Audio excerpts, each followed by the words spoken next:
Again, no, ulitin ko, ang kabilin-bilin ng Pangulo natin is hindi sapat na may managot, hindi sapat na may makulong, makasuhan at makulong, kailangan maibalik po natin ang pera ng mga kumain natin.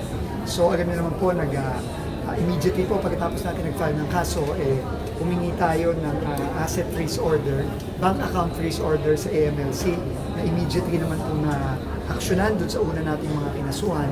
Pero humingi na rin po tayo nung nakaraang mga araw ng listahan o potential na listahan galing sa Land Registration Authority. Sumulat po tayo kay Administrator Sirios ng LRA, no?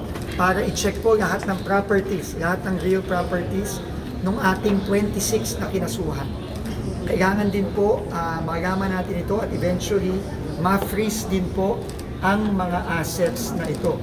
No? Kasi kailangan po nating masigurado na mababawi po na lahat po ng pwede nating bawiin sa mga nagnakaw ng pondo ng bayan, mababawi natin.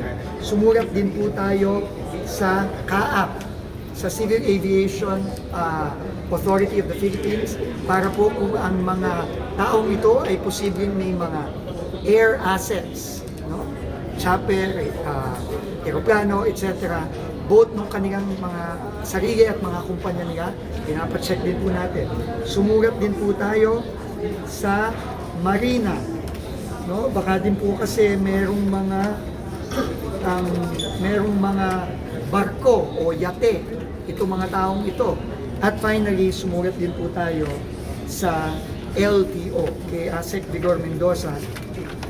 Pasensya na po, ibibigay ko po lahat sa inyo ito para malaman po natin ang mga sasakyan nitong mga taong to at ng mga korporasyon ito, para lahat po ito ay mailista na at eventually po ma-freeze na rin at mabawi din po natin lahat ng ito para maibalik ang pera ng mga kumain. So I will be giving this to the members of the committee. Secretary, kailan nyo na-expect na makapagbigay ng report sa inyo? Hopefully po in the next few days. Kanina po, nagtanong na po ako kay Asek Vigor Mendoza. Ginagawa na po nila ang listahan at magsusumiti po sila.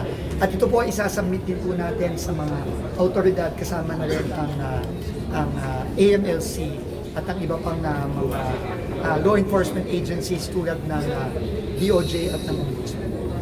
At papadala din po natin lahat ng ito sa ating Independent Commission for Infrastructure.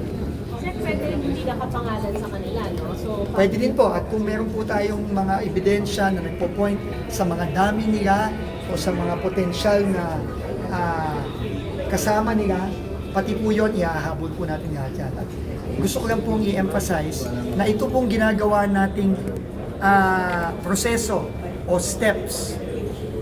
Case investigation kapag may report, inspection, filing of cases, request for asset freeze, request ng mga pag-identify ng ibang assets ng mga sasakyan, mga potential na aeroplano, chopper, yate, barko, real properties, mga lupa at bahay.